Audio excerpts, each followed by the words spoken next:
Hello student, welcome back to Gyan Yatra GK. ठीक है, आज की जो हमारी सीरीज़ है वो लूसेंट वाली जो हमारी सीरीज चली हुई है 10,000 क्वेश्चंस की।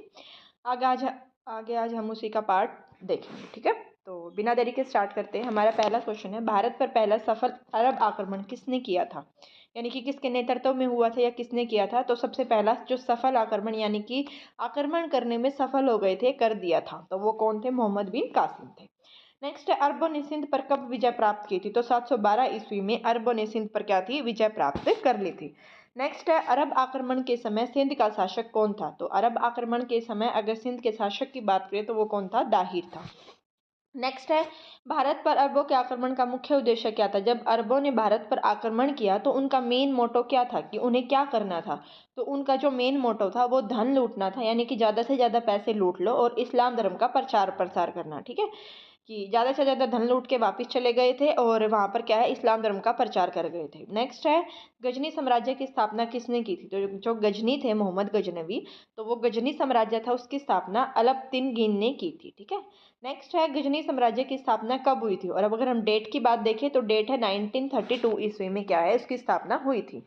नेक्स्ट है, गजनी साम्राज्य की राजधानी क्या थी? तो गजनी ही उसकी राजधानी थी। ठीक है, कैपिटल थी। नेक्स्ट क्वेश्चन अगर हम देखें, अलाउद्दीन की मृत्यु के बाद गजनी का शासक कौन बना था? जब अलाउद्दीन की डेथ हो गई उसके बाद जो गजनी का शासक था वो पीरितिगिन बन गया था। अगर इसका हम शासनकाल देखें कि कब से कब तक रहा था, तो 1972 से 1977 ईस्वी तक ये रहा था। नेक्स्ट है, भारत पर सबसे पहले तुर्क आक्रमण किसने किया था? ऊपर हमने पढ़ा कि अरब आक्रमण किया था, अब आ गई बात तुर्क आक्रमण की। तो जो तुर्क आक्रमण है वो सबसे पहले पीरितिगिन के शासनकाल में हुआ था।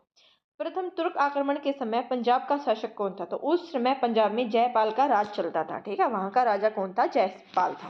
नेक्स्ट है, अलाउद्दीन का गुलाम और दामाद कौन था? तो सुबुतगिन क्या थे? उसके दामाद थे। ठीक है, उसके गुलाम भी था और उसका दामाद भी था, सुपुतगिन। नेक्स्ट है कि वो गद्दी पर कब बैठा था? अब उसका दामाद था, तो उसके बाद कौन बैठेगा गद्दी पर? तो वही बैठेगा। तो वो कब बैठा था? 1977 में बैठा था। नेक्स्ट है, मोहम्मद गजनवी किसका बेटा था? तो मोहम्मद गजनवी किसका पुत्र था? सुबुतगिन का पुत्र था। ठीक है, जो मोहम्मद गजनवी सुना होगा, जो हिस्ट्री पढ़ी होगी, उसमें बार बार नाम आता है मोहम्मद गजनवी का। तो उसके पिता का नाम क्या था? सुबुतगिन क्या था उसके पिता का नाम था। ठीक है, जो किसका था? अलाउद्दीन का गुलाम भी था और दामाद भी था। नेक्स्ट है, मोहम्मद गजनवी का जन्म कब हुआ था? तो 1 नवंबर 1971 को क्या था? मोहम्मद गजनवी का जन्म हुआ था। और अगर हम इंपॉर्टेंट फैक्ट में देखें तो मोहम्मद गजनवी ने भारत पर टोटल कितनी बार आक्रमण किया है? तो टोटल 17 बार भारत पर आक्रमण किया है मोहम्मद गजनवी ने। नेक्स्ट क्वेश्चन की ओर अगर हम देखें, अपने पिता के समय मोहम्मद गजनवी किस प्रदेश का शासक था? यानी कि जब उसके पिता जिंदा थे उस टाइम पे मोहम्मद गजनवी खुरासान का शासक था। ठीक है, वहां का राजपाट देखते थे, संभालते थे। मोहम्मद गजनवी कितनी एज में गद्दी पर बैठ गए थे? तो वो 27 वर्ष की आयु में ही गद्दी पर बैठ गए थे। और अगर डेट की बात करें तो 1998 ईस्वी में क्या थे? वो गद्दी पर बैठ गए थे। नेक्स्ट है, मोहम्मद गजनवी को मान्यता किस खलीफा ने दी थी? तो अल कादिर बिलाक ने क्या थी? मोहम्मद गजनवी को मान्यता दी थी कि वो अब गद्दी पर बैठ जाए या राजा बन जाए। मोहम्मद गजनवी को यमीन उद दौला की उपाधि किसने दी थी? तो खलीफा अल कादिर बिला ने क्या था? उसको यमीन उद दौला की उपाधि दी थी। नेक्स्ट है, मोहम्मद गजनवी को यमीन उल मिला की उपाधि किसने दी थी? तो ये भी किसने दी थी? अल कादिर बिला ने ही दी थी। ठीक है, कि इससे हमें ये पता लगता है कि जो मोहम्मद गजनवी है उसके जीवन पर खलीफा अल कादिर बिला का बहुत बड़ा इंपॉर्टेंट रोल है। ठीक है, नेक्स्ट है, ऊपर जो हमने देखा था कि मोहम्मद गजनवी ने टोटल कितनी बार आक्रमण किया है? तो टोटल 17 बार आक्रमण किया है। नेक्स्ट है, मोहम्मद गजनवी के भारतीय आक्रमणों का मुख्य उद्देश्य क्या था? तो इसका जो मेन मोटिव था वो था कि धन लूट के वापस चला जाना। जो मोहम्मद गजनवी थे वो भारत में बहुत कम रहे हैं, उन्होंने क्या किया है कि भारत आए, आक्रमण करके धन लूट के वापस चले गए थे। ठीक है, मोहम्मद गजनवी कैसा आक्रमणकारी था? तो वो मूर्ति भंजक आक्रमणकारी था, यानी कि क्या था? वो मूर्तियों को तोड़ता था। जो मंदिर वगैरह में जो मूर्तियां हैं उनको क्या कर देता था? तोड़ देता था मंदिरों को। तो इसलिए क्या है, उसको मूर्ति भंजक बोला गया है। और अगर हम ये देखें कि मोहम्मद गजनवी ने भारत पर सबसे पहला आक्रमण कब किया था, तो 1000 ईस्वी में उन्होंने सबसे पहले आक्रमण किया था। प्रथम आक्रमण में मोहम्मद गजनवी ने किस क्षेत्र के भागों पर अधिकार कर लिया था? तो उसने पेशावर के भागों पर अधिकार कर लिया था। जब मोहम्मद गजनवी आए उन्होंने 1000 ईस्वी में आक्रमण किया तो उन्होंने भारत के पेशावर इलाकों पर सबसे ज़्यादा मतलब कुछ भागों पर क्या था, अधिकार कर लिया था। पहला आक्रमण करने के बाद मोहम्मद गजनवी ने क्या किया, वहां से अपना पैसा लूटा और क्या था, अपने देश लौट गए थे। कहाँ पर? गजनी लौट गए थे। नेक्स्ट, मोहम्मद गजनवी 1001 में जब किसके विरुद्ध आक्रमण किया था, तो 1000 में करके वो वापस चले गए। उसके बाद फिर आए वो 1001 में, तो वहां पर शाही राजा जयपाल के विरुद्ध उसने आक्रमण किया था। और इसमें किसकी विजय हो गई, किसकी पराजय हुई थी, विजय किसकी हुई थी, तो मोहम्मद गजनवी जीत गए थे और जो राजा जयपाल है वो हार गए थे। ठीक है। नेक्स्ट है, गुज्जर प्रतिहार वंश का संस्थापक कौन है, तो गुज्जर प्रतिहार शासक की बात करें तो वो नाग भट्ट क्या थे, गुज्जर प्रतिहार वंश के संस्थापक थे। नेक्स्ट है, नाग भट्ट प्रथम किस क्षेत्र का शासक था, तो वो मालवा क्षेत्र का शासक था। नेक्स्ट है, नाग भट्ट द्वितीय ने किसको हराया था, तो उसने राष्ट्रकूट सम्राट गोविंद तृतीय को हराकर वहां का राजा बना था। नेक्स्ट है, प्रतिहार वंश का सबसे शक्तिशाली शासक कौन है, तो महिर भोज को प्रतिहार वंश का सबसे शक्तिशाली शासक माना जाता है।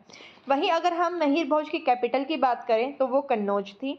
नेक्स्ट है, जो महिर भोज है वो किसके उपासक थे, यानी कि किसकी पूजा करते थे महिर भोज, तो वो भगवान विष्णु की क्या थे, पूजा करते थे। नेक्स्ट है, महिर भोज ने कौन सी उपाधि धारण की थी, तो आदि वराह की उपाधि उन्होंने धारण की थी। महेंद्रपाल के दरबार में कौन रहता था, राजशेखर नाम का एक दरबारी था जो महेंद्रपाल के दरबार में रहते थे। नेक्स्ट अगर हम देखें प्रतिहार वंश का अंतिम राजा कौन था, तो इसके अंतिम राजा यशपाल थे। और कब था उसका समय, तो 1036 ईस्वी में वो वहां के लास्ट राजा बने थे।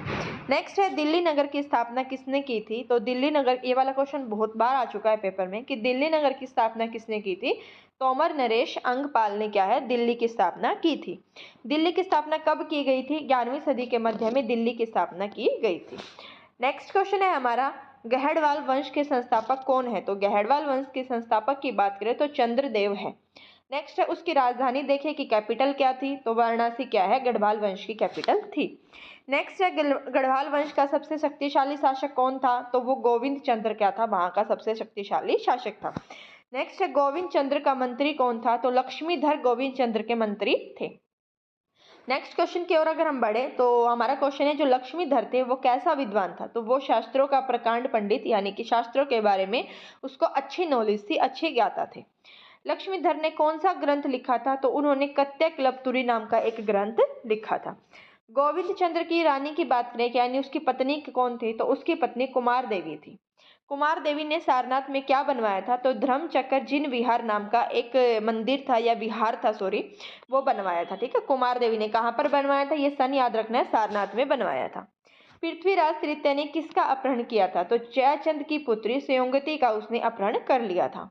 गढ़वाल वंश का अंतिम शासक की बात करें तो जयचंद क्या थे, गढ़वाल वंश के अंतिम शासक थे। और अगर हम देखें कि वो अंतिम कैसे थे, उसको किसने हराया था या मार डाला था, तो मोहम्मद गौरी ने जयचंद को मार डाला था। ठीक है, जयचंद किस युद्ध में मारा था, चंदावर के युद्ध में। और चंदावर का युद्ध हुआ कब था, 1194 ईस्वी में चंदावर का युद्ध हुआ था। बहुत बार ये क्वेश्चन आता है कि चंदावर का युद्ध किन किन के बीच में हुआ था, तो मोहम्मद गौरी और जयचंद के बीच में हुआ था, जिसमें मोहम्मद गौरी जीत गए थे और जयचंद क्या है, हार गए थे। ठीक है, जिससे उनकी मृत्यु हो गई थी। वहीं अगर हम मोहम्मद गजनवी ने नगरकोट पर आक्रमण कब किया था, तो अगर नगरकोट की बात करें तो 1008 ईस्वी में उन्होंने आक्रमण किया था। नेक्स्ट, मोहम्मद गजनवी की पहली फेमस विजय कौन सी मानी जाती है, तो नगरकोट के विरुद्ध जब उसने युद्ध किया तो वो क्या है, उसकी फेमस जीत मानी जाती है। इसीलिए नगरकोट की जो डेट है वो हमें याद रखनी है कि कब किया था, 1008 ईस्वी में किया था। नेक्स्ट है, मोहम्मद गजनवी ने थानेश्वर की चक्र स्वामी प्रतिमा का क्या किया था, तो जो थानेश्वर की जो फेमस मूर्ति थी, प्रतिमा थी चक्र स्वामी की, उन्होंने क्या किया था, उसको अपने साथ ले गए थे गजनी बेचकर, और जो रास्ता था राजा का राजमार्ग में रखवाया था। ठीक है, वहां पर नीचे दफन करवा दिया था और उसके ऊपर चलते थे। नेक्स्ट, मोहम्मद गजनवी का सबसे चर्चित आक्रमण कौन सा है, तो 1025 का आक्रमण है, क्योंकि वो कहाँ पर हुआ था, वो गुजरात के सोमनाथ मंदिर पर उन्होंने आक्रमण किया था। ठीक है, सोमनाथ मंदिर कहाँ पर है, गुजरात में, और ये बहुत ज्यादा ही फेमस आक्रमण था उनका। सोमनाथ मंदिर की लूट में मोहम्मद गजनवी के हाथ कितनी संपत्ति लगी थी, वहां से उन्होंने 20 लाख दिनार की संपत्ति लूट के गजनी वापिस चले गए थे। नेक्स्ट, सोमनाथ की रक्षा में मोहम्मद गजनवी पर किसने आक्रमण किया था, तो अहिलवाड़ के शासक भीमदेव ने आक्रमण किया था। यानी अगर मैं आपको आसान शब्दों में बताऊं, जब मोहम्मद गजनवी ने मंदिर पर आक्रमण किया, सोमनाथ के मंदिर पर, तो उस टाइम उसके जो बचाव में जो युद्ध हुआ था तो वो भीमदेव के साथ हुआ था, लेकिन फिर भी भीमदेव हार गए थे और जो मोहम्मद गजनवी थे वो वहां से 20 लाख दिनार लूट कर ले गए थे। नेक्स्ट है, मोहम्मद गजनवी ने जाटों पर आक्रमण क्यों किया था? क्योंकि सोमनाथ की लूट का धन वापस लेने और कुछ संपत्ति लूटने के कारण उन्होंने क्या कर दिया था, उन पर आक्रमण कर दिया था, क्योंकि वो क्या है, अपने मंदिर का मतलब जो धन है अपने देश का वापस लेना चाहते थे। मोहम्मद गजनवी का अंतिम भारतीय आक्रमण कौन सा था? तो 1027 में उन्होंने भारत पर लास्ट आक्रमण किया था, और वो लास्ट आक्रमण किसके खिलाफ था? वो जाटों के विरुद्ध ही था। अब मोहम्मद गजनवी की डेथ कब हुई थी? 1030 ईस्वी में उनकी मृत्यु हो गई थी। नेक्स्ट क्वेश्चन अगर हम बात करें, सुल्तान की उपाधि धारण करने वाला प्रथम शासक कौन था? तो सुल्तान की उपाधि मोहम्मद गजनवी ने पहली बार धारण की थी। मोहम्मद गजनवी के दरबार में कौन कौन से प्रसिद्ध विद्वान रहते थे? अलबरूनी, फिरदौसी, उतुबी और फरूखी क्या थे? ये 4 मुख्य विद्वान थे जो क्या थे, मोहम्मद गजनवी के दरबार में रहते थे। नेक्स्ट है, मोहम्मद गौरी के अधीन राज्य कैसा था? एक छोटा सा राज्य था। मोहम्मद गौरी कब शासक बने थे? तो 1173 ईस्वी में मोहम्मद गौरी शासक बने थे। ठीक है, मोहम्मद गजनवी, बहुत बार ये आता है कि मोहम्मद गौरी पहले था कि मोहम्मद गजनवी, तो मोहम्मद गजनवी पहले था और मोहम्मद गौरी क्या था, बाद में था, ये याद रखना है। मोहम्मद गौरी ने भारत पर पहला आक्रमण कब किया था? तो 1175 ईस्वी में इन्होंने पहला आक्रमण किया था। मोहम्मद गौरी ने 1175 ईस्वी में किसके खिलाफ किया था? तो मुल्तान के विरुद्ध के खिलाफ उन्होंने अपना पहला आक्रमण किया था। हमें डेट याद रखनी है, 1175 में किया था, किसके खिलाफ याद किया था? मुल्तान के विरुद्ध किया था। ठीक है, नेक्स्ट है, अगर हम इसके सेकंड आक्रमण की बात करें तो वो 1178 ईस्वी में किया था। ये कहाँ पर किया था? ये पाटन गुजरात में किया था। ठीक है, 2 मेन याद रखने हैं, पहला मुल्तान के विरुद्ध, दूसरा पाटन के विरुद्ध। नेक्स्ट है, पाटन में मोहम्मद गौरी को किसने बुरी तरह हराया था? तो भीमदित्य ने, पाटन जब गुजरात में युद्ध हुआ था तो भीमदित्य ने मोहम्मद गौरी को हरा दिया था। नेक्स्ट अगर हम देखें, त्राइन की पहली लड़ाई, त्राइन की 2 मेन लड़ाई हुई थी, जिसमें क्या था, पहली हुई थी 1191 में, दूसरी हुई थी 1192 में। जो पहली लड़ाई थी वो मोहम्मद गौरी और पृथ्वीराज चौहान के बीच में हुई थी, जिसमें क्या हुआ था, पृथ्वीराज चौहान जीत गए थे और मोहम्मद गौरी हार गए थे। ठीक है, नेक्स्ट की अगर हम बात करें, त्राइन के द्वितीय युद्ध में किसकी विजय हुई थी? तो मोहम्मद गौरी की विजय हुई थी। जब पहली लड़ाई पृथ्वीराज चौहान ने जीत ली थी, फिर मोहम्मद गौरी ने 1192 में दोबारा आक्रमण किया और जिसमें क्या हुआ, उसने पृथ्वीराज चौहान को हरा दिया और मोहम्मद गौरी उसमें जीत गए थे।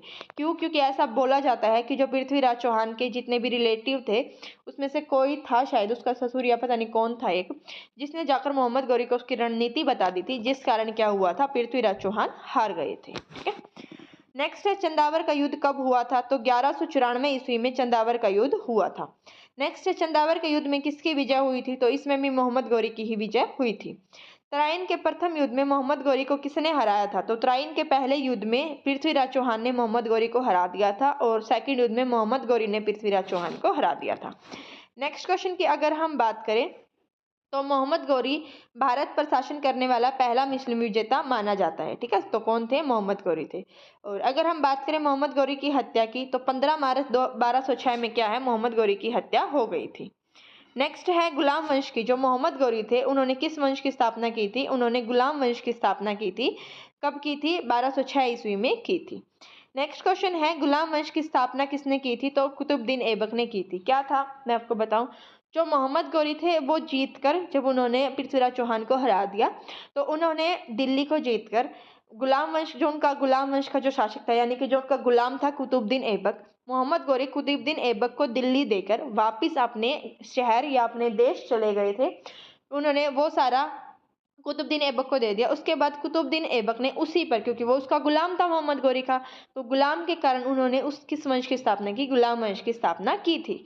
उन्होंने अपने ही नाम पे की थी, क्योंकि कुतुबुद्दीन मोहम्मद गौरी का क्या था? गुलाम था। इस वजह से गुलाम वंश की स्थापना की थी कुतुबुद्दीन ऐबक ने।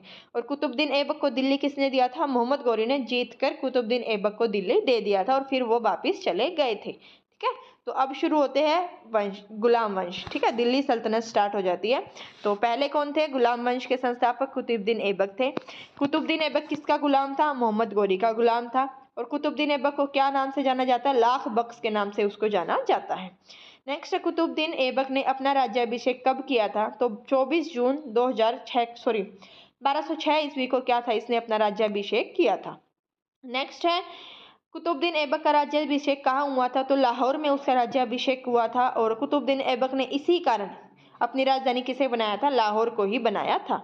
नेक्स्ट है कुतुबुद्दीन ऐबक किस निर्माण को पूरा करवाया था? जो कुतुब उल इमाल मस्जिद है, ठीक है, उसका निर्माण कुतुबुद्दीन ऐबक ने क्या था? पूरा करवाया था।